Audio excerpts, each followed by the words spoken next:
સ્વાધ્યાયના દાખલામાં આગળ વધીએ. સ્વાધ્યાય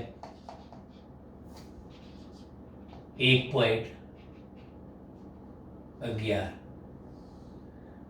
રકમ ટેક્સ્ટ બુક લઈને બેસી જાઓ.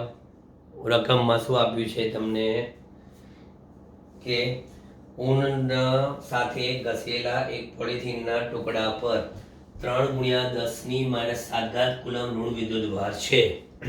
એટલે અહીંયા ઊન સાથે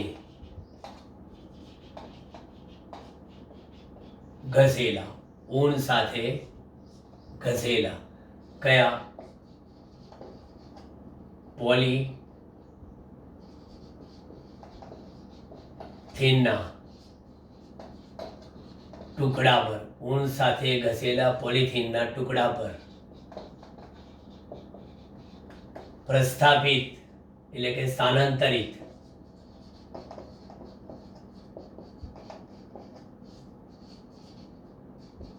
વિદ્યુત ભાર ક્યુ કેટલો છે? 3×10⁻⁷ કુલમ. પણ કયો?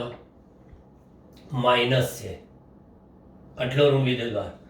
તો સૌથી પહેલા આપણે કહીએ કેટલા ઇલેક્ટ્રોન સ્થાનાંતરિત થયા છે.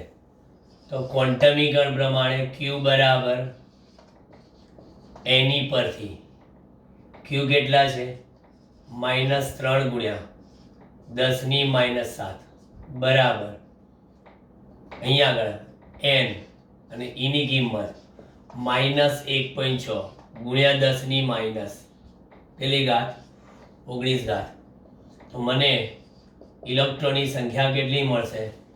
Minus cancel. ઇલેક્ટ્રોનની સંખ્યા 3×10⁻⁷ ભાગ્યા 1.6 × 10⁻⁻19.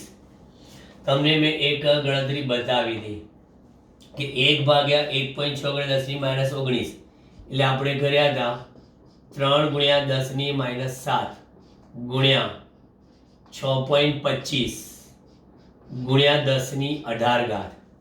તમારે ગણતરીમાં માત્ર શું કરવાનું રહ્યું? 3×6.25 18.75 ગુણ્યા 10⁻18 માંથી 7 જાય એટલે કેટલા? 11. એટલે રાઉન્ડ ફિગર પ્રમાણે જોઈશું દશાંશના પછી એક આંકડાની ચોકસાઈ 1.875 ગુણ્યા 10⁻12 ઇલેક્ટ્રોન્સ. એટલે આપણે કહી શકીએ કે માટે ઊન સાથે ઘસેલા પોલિથીનના ટુકડા પર એટલે માટે પોલિથીનના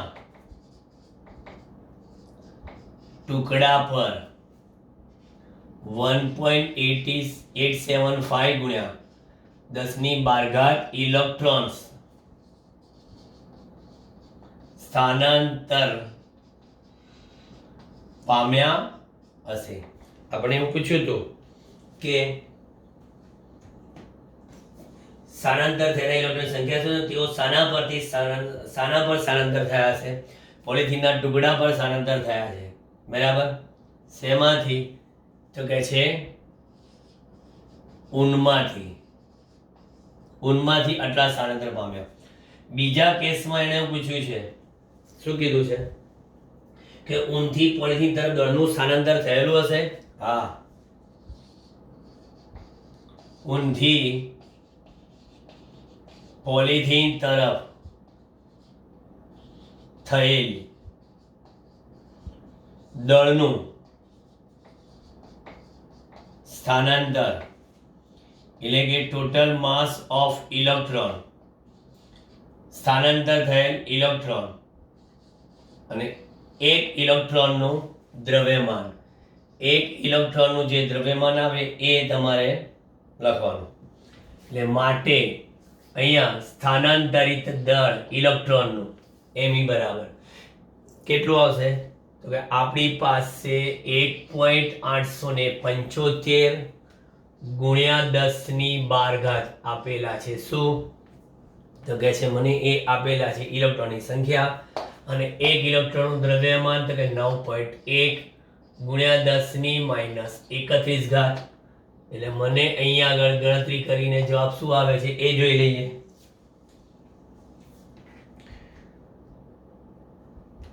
જવાબ આપણે જોઈએ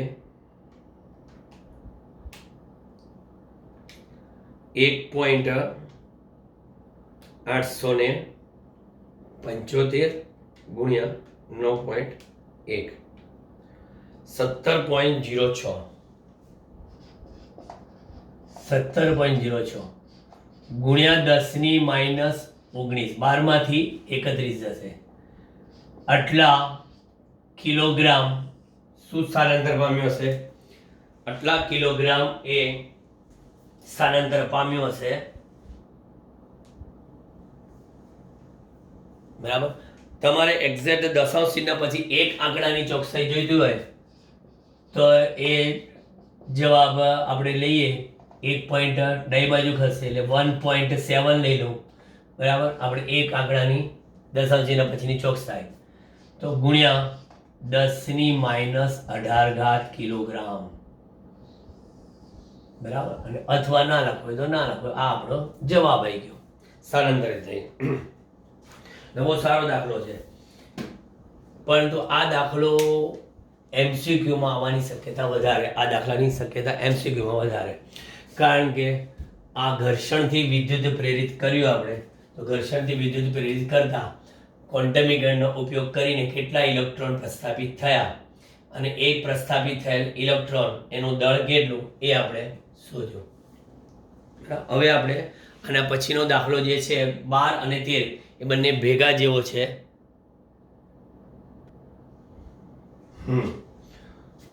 1.12 જોઈએ. 1.12 દાખલામાં શું કહે છે? કોપરના અલગ કરેલા બે ગોળાઓ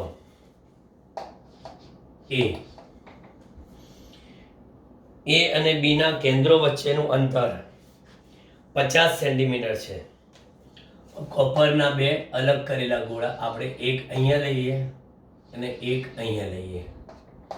એમના કેન્દ્રો વચ્ચેનું અંતર એ અને આ બી, કેન્દ્રો વચ્ચેનું અંતર આપણે અત્યારે એને કહીએ આર. જો દરેક પરનો વિદ્યુત ભાર 6.5 × 10⁻7 એટલે આની પરનો વિદ્યુત ભાર QA કહું, આની પરનો QB કહું, તો અહીંયા આગળ QA બરાબર QB બરાબર Q કેટલો કહું? 6.5 × 10⁻7 6.5 × 10⁻⁻7 કુલમ.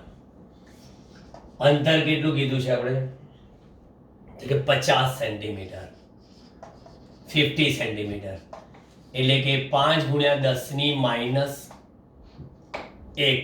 મીટર. એમ કેસમાં કે જગ જાહેર છે SI એકમ 9 × 10⁹ SI એકમ. તો સૌથી પહેલા આપણે આ બંને વચ્ચે લાગતું પરસ્પરનું એવું શું શોધો? અપાકર્ષણ બળનું મૂલ્ય. માટે અપાકર્ષણ બળનું મૂલ્ય F બરાબર કે QA QB એટલે આપણે લખવાના KQ² અપોન કેટલા? R². સાદુરૂપ આપશો 9 × 10⁹ ગુણ્યા 6.5 ગુણ્યા 6.5 ગુણ્યા -7² -14 ડિવાઇડેડ બાય R². R² એટલે 25 ગુણ્યા 10⁻2 માટે F બરાબર -2 ઉપર જશે +2 એટલે 11, 11 માંથી 14 10⁻3 એટલે ઉપર ગુણાકાર આવશે 9 ગુણ્યા 1.3 ગુણ્યા 1.3 ગુણ્યા 10 ની -3. મેં શું કર્યું, 5 હતા અહીંયા આગળ તો 6.5 ભાગ્યા 13 પંચા 65, 1.3 13 પંચા 65, 1.3 અને 5 5 નીચેના કેન્સલ થઈ ગયા, માઇનસ ઘાત ઉપર ગયા, 9 11 11 માંથી 14. એટલે મારે હવે સીધો આ જ ગુણાકાર કરવાનો રહ્યો. 9 ગુણ્યા 1.3 ગુણ્યા 1.3, 9 ગુણ્યા 1.3 ગુણ્યા 1.3.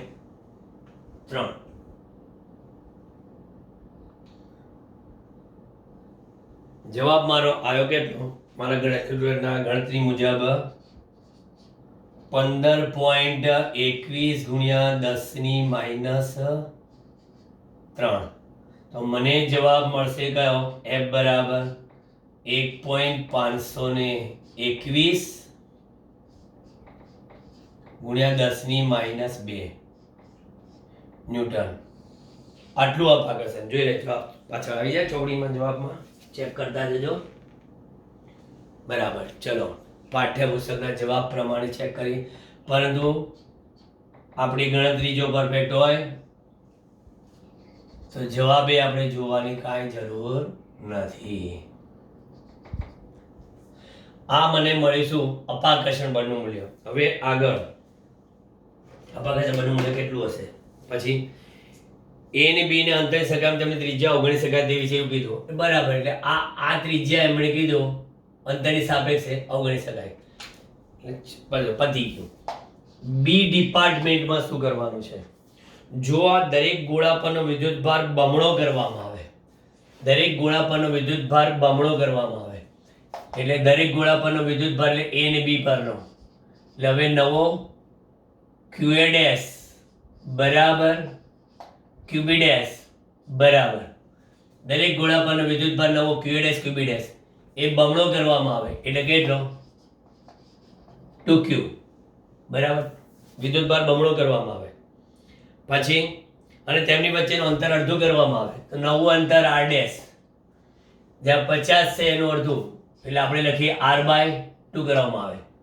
તો માટે નવું અપાકર્ષણ બળનું મૂલ્ય શું થાય? તો લખું F ડેશ બરાબર K Q ડેશ સ્ક્વેર ભાગ્યા R ડેશ સ્ક્વેર.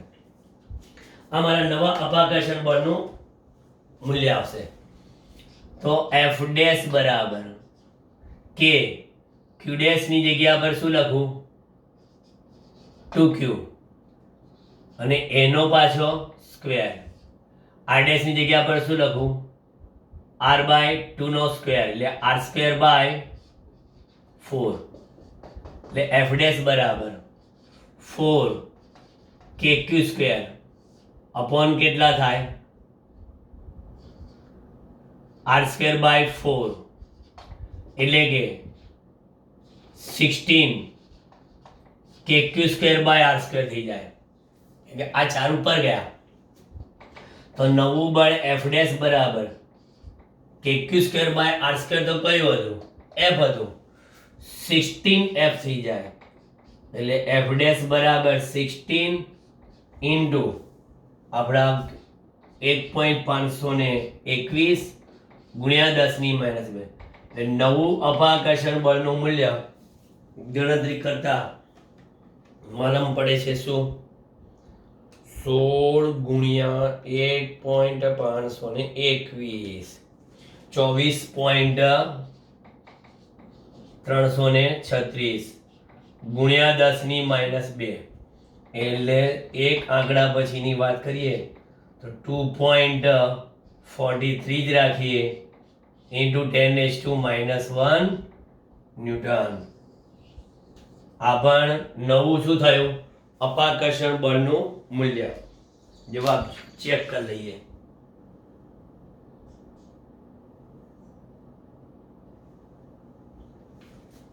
બરાબર આવી ગયો જવાબ.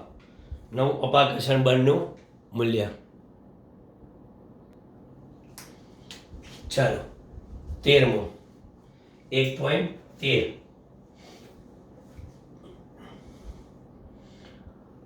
સ્વાધ્યાય 1.12 બંને ગોળા એક સમાન માપના છે. ત્રીજો તેમના જેવો જ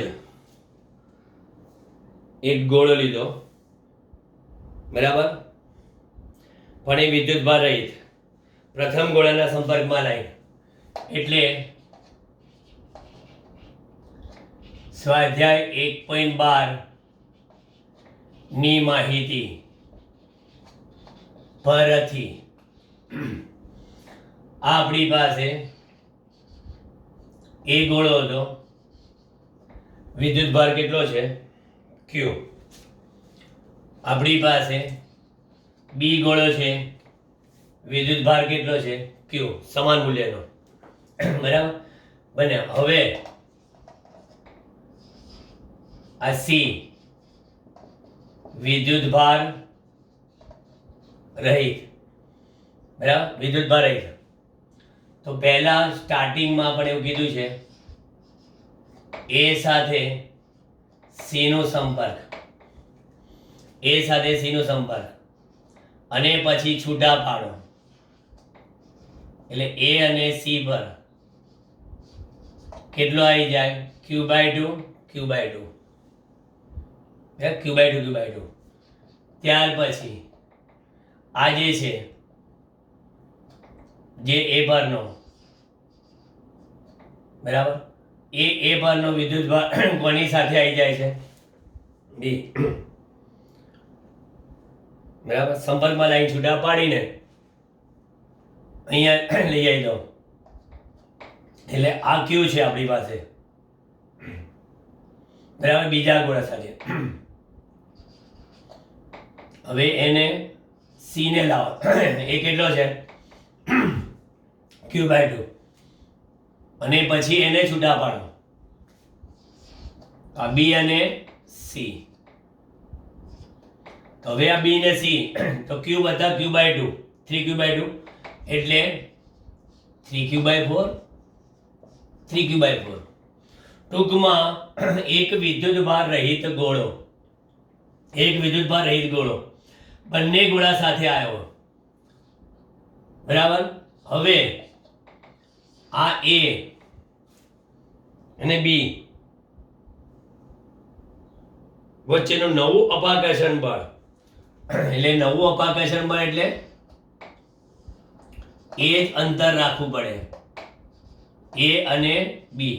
હવે એ અને બી કેટલાના થઈ ગયા, તો કે જે એ છે એ Q/2 થઈ ગયો, બી છે 3Q/4 થઈ ગયો. તો માટે નવું અપાકર્ષણ બળ F ડેશ બરાબર કે Q1 એટલે Q/2, Q2 એટલે 3Q/4 upon r²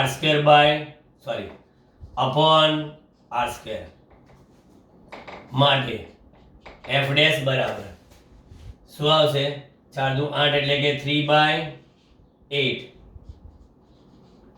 KQ²/r², KQ²/r² કીધું પાછું, તો એ તો એટલે કેટલા છે, તો માટે F ડેશ બરાબર કેટલા 3, F ડેશ બરાબર 3/8F. નવું અપાકર્ષણ બળ આટલું આવ્યું, તો F ડેશ બરાબર 3/8 ગુણ્યા કેટલા હતા આપણા 1.521 ગુણ્યા 10⁻³ એટલા હતા ને, જરા જોઈ લેજો. 1.521 ગુણ્યા 10⁻². નવું અપાકર્ષણ બળ કિંમત 3 ગુણ્યા 1.521 ભાગ્યા 8.57 ગુણ્યા 10⁻², 5.7. આ નવું અપાકર્ષણ બળ આટલું આવ્યું. 13મા દાખલાનો જવાબ. 5.7 into 10⁻³ બરાબર સમજો. હું રકમ બોર્ડ પર રાખું છું. વાક્ય રચના ફરી પાછી જોઈ લો. આપણી પાસે એ ને બી જે આ સ્વાધ્યાય 1.12 દાખલાની માહિતી હતી એ જ માહિતી બરાબર. હવે બંને જે વિદ્યુત ભાર હતા એમનું અંતર બદલ્યા વગર અંતર એનું એ જ રાખ્યું છે બરાબર. એટલે અંતર અહીંયા આગળ આપણે કહીએ ને એમનું અંતર જે હતું એ એટલું ને એટલું જ રાખ્યું છે. એ અંતર બદલ્યા વગર તમે સૌથી પહેલા એ સાથે વીજભાર રહિત એવા સીને સંપર્કમાં લાવ્યા અને પછી છૂટા પાડ્યા તો બંને પર અડધો અડધો વિદ્યુત ભાર આવી ગયો. પછી આ જે અડધો વિદ્યુત ભાર હતો એ પાછો બી સાથે સંપર્કમાં આવ્યો તો પછી બી ને પણ વિદ્યુત ભાર 3q/4 ને 3q/4 સી ના થઈ ગયા. હવે પછી આપણે ફાઇનલી શું કર્યું ખબર? ફાઇનલી પછી આ બે વિદ્યુત ભારને ધ્યાનમાં લીધા અને એ બંનેને અહીંયા મૂક્યા q/2 અને 3q/4 ને એટલા જ અંતરે. પછી નવું અપાકર્ષણ બળ લાગ્યું કે q1 q2/r². એટલે પછી તમારી પાસે આ સંબંધ આવ્યો. એટલે આ દાખલો પણ મારી દ્રષ્ટિએ શેમાં પૂછી શકે ખબર? આ દાખલો પણ મારી દ્રષ્ટિએ તમને કોમ્પિટિટિવ લેવલે MCQ માં પૂછી શકે. ચાલો આગળનો દાખલો 1.13 પછી 1.14 સ્વાધ્યાય 1.14. હવે એમાં કંઈક આકૃતિ છે. હવે એ આકૃતિ શું કહે છે ખબર? કે આવી રીતના ધન વિદ્યુત ભારિત એવી એક પ્લેટ છે. નીચે ઋણ વિદ્યુત ભારિત એવી પ્લેટ. એટલે સ્વાભાવિક છે કે વિદ્યુત ક્ષેત્ર ક્યાંથી ક્યાંનું હોય તો કે વિદ્યુત ક્ષેત્ર ધનમાંથી ઉદ્ભવતું હોય અને ઋણ તરફ દાખલ. આ આપણે બતાવી શકીએ વિદ્યુત ક્ષેત્રની દિશા બરાબર. પોઝિટિવ માંથી ઉદ્ભવતું અને નેગેટિવ તરફ દાખલ થતું. પોઝિટિવ માંથી ઉદ્ભવે નેગેટિવ તરફ દાખલ થાય. નેગેટિવ નેગેટિવ નેગેટિવ બધા. હવે અહીંયા આગળ વચ્ચેથી એ લોકોએ 3 વિદ્યુત ભારિત કણોના ગતિમાર્ગ બતાવેલા છે. 3ના એમાં જો એક બતાવેલો છે એને અહીંથી આ, બીજો બતાવેલો છે અહીંથી આ, અને ત્રીજો બતાવેલો છે અહીંથી આ. એટલે આ 1, આ 2 અને આ 3 બરાબર. આ બે વિદ્યુત ભારિત એવી પ્લેટમાંથી 3 કણો પસાર કરેલા છે. હવે એવું કહે છે કે 3 વિદ્યુત ભારના ચિહ્ન આપો તો હંમેશા ક્ષેત્રની વિરુદ્ધ દિશામાં કોણ જાય? તો કે ક્ષેત્રની વિરુદ્ધ દિશામાં ઋણ વિદ્યુત ભાર જાય અને ક્ષેત્રની દિશામાં કોણ જાય? ધન વિદ્યુત ભાર. એટલે આ વિદ્યુત ભારના મેં ચિહ્ન આપી દીધા કે ક્ષેત્રની દિશામાં ધન વિદ્યુત ભાર ગયો, ક્ષેત્રની વિરુદ્ધમાં ઋણ વિદ્યુત. ચલો ચિહ્ન પતી ગયું. હવે કયા કણ માટે વિદ્યુત ભાર દળનો ગુણોત્તર મહત્તમ હશે? હવે આ જે વિદ્યુત ભારિત કણ છે એ વિદ્યુત ભારિત એવા કણનું વિચલન જેને કહીએ y, એ ભણશો તમે ફ્યુચર્સમાં કે q/m. y ચલે છે q/m. આપેલા સમયમાં આપેલા ક્ષેત્રની અસર હેઠળ સ્થાનાંતર એ q/m ના કેવા પ્રમાણમાં? સમપ્રમાણમાં. કઈ રીતે હું તમને જો બતાવું. આપણી પાસે ગતિનું સમીકરણ છે d = v0t + 1/2 at². કહો તમે d ની જગ્યા પર હું સ્થાનાંતર y કહું. આ 0 છે તો 1/2 at². a એટલે આપણે શું કહીએ? eq બરાબર. અને ભાગ્યા કેટલા? m. એટલે થઈ ગયું બળ ભાગ્યા દળ અને ઇન્ટુ કેટલા? t².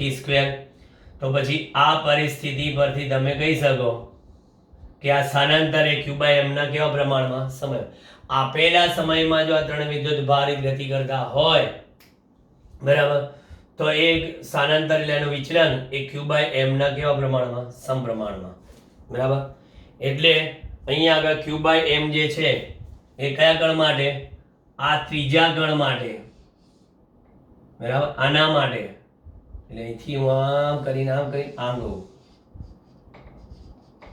માટે શેનો વિદ્યુત ભાર અને દળનો ગુણોત્તર માટે q બાય m કેવા આવશે મહત્તમ ચાલો ક્લિયર થઈ ગયો આ દાખલો આપણો હતો આકૃતિ પરથી સમજૂતી મેળવવાની હતી તમારે હવે 1.15 16 17 18 19 20 સુધી બધા શું છે ગાઉસના પ્રમેય પર આધારિત છે ખાલી અત્યારે ગણવું હોય તો એક આ દાખલો થઈ શકે આપણો 1.21 થઈ શકે કેમ 1.21 થાય કારણ કે વિદ્યુત ક્ષેત્રનો છે 10 સેન્ટીમીટર ત્રિજ્યાના એક વાહક ગોળા પર અજ્ઞાત વિદ્યુત ભાર છે એટલે આ એક વાહક ગોળો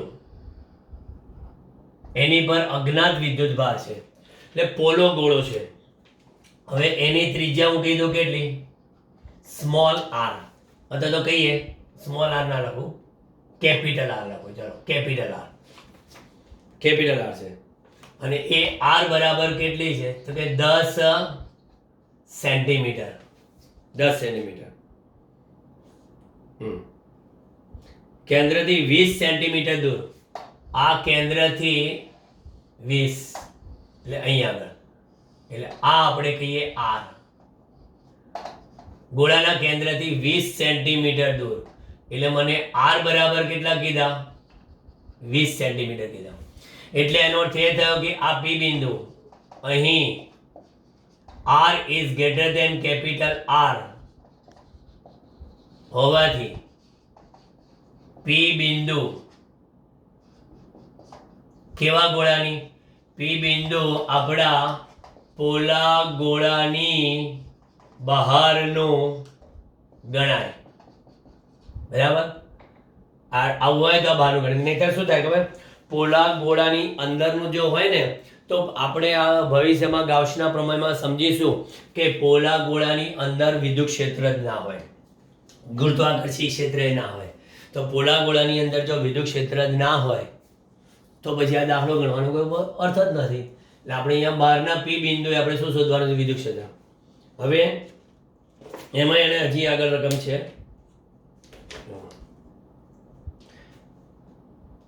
વિદ્યુત ક્ષેત્ર -1.5×10⁻³ છે ત્રિજ્યાવાળી દિશામાં અંદર તરફ હવે વિદ્યુત ક્ષેત્ર ત્રિજ્યાવાળી દિશામાં અંદર તરફ હોય તો સ્વાભાવિક છે કે ગોળાની સપાટી પર કયો વિદ્યુત ભાર પ્રસ્થાપિત થયો હશે તો કે ગોળાની સપાટી પર ઋણ વિદ્યુત ભાર પ્રસ્થાપિત થયો હશે કારણ કે વિદ્યુત ક્ષેત્ર એ આ બાજુનું છે એટલે સદિશ ઈ એ કેન્દ્ર તરફ ત્રિજ્યાવાળી દિશામાં અંદર તરફનું છે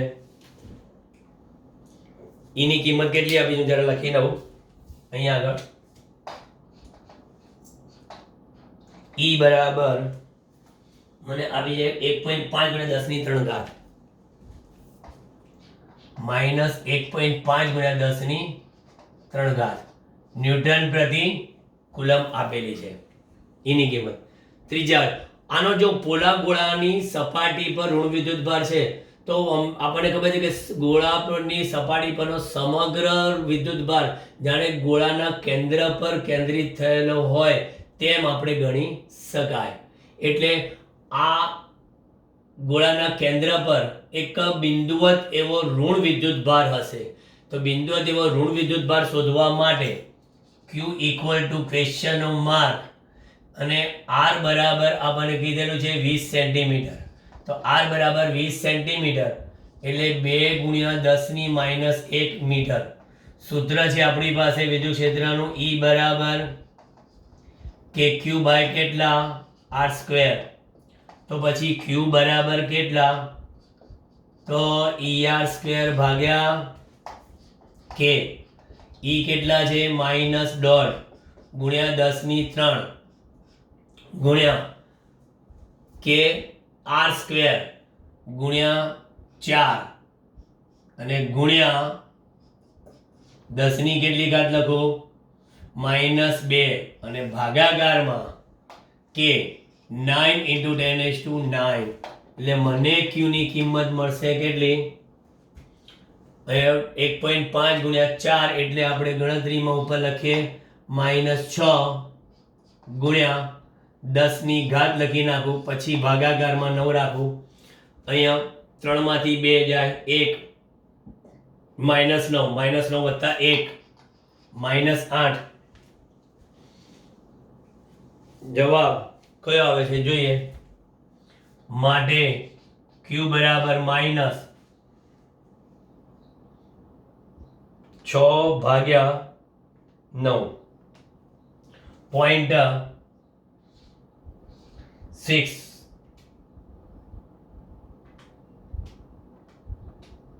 0.66 into 10⁻8 એટલે એક ચિહ્ન આગળ જવા દઈએ તો -6.6 into 10⁻9 કુલમ એટલે મને મળશે જવાબ કેટલો વિદ્યુતભાર -6.6 નેનો કુલમ જોઈ લેજો ચોપડીમાં જવાબ આવે છે કે નહીં ગોળા પર કેટલો વિદ્યુતભાર હશે -6.6 હજી આગળ તમારે ગણતરી કરવી હોય તો શું છે 6 લઈ જઈએ તો 6.67 પર નેનો કુલમ લખી શકાય પણ દશાંશના પછી એક આંકડાની ચોકસાઈ આવે એટલે આપણું કામ પૂરું થઈ ગયું ચલો હવે આમ આપણે ફરી પાછા દાખલામાં થોડો સમય પાછો વિરામ લઈએ અને પાછા ઉપડી જઈએ ક્યાં ગાઉસના પ્રમેયની સમજૂતી અતિને હદ આઈએમપી આ ચેપ્ટરનો છેલ્લો ટોપિક અને છેલ્લા ટોપિક પરના જ દાખલા બાકી સંપૂર્ણ આપણું કામ પૂરું થઈ ગયું ઓકે ડન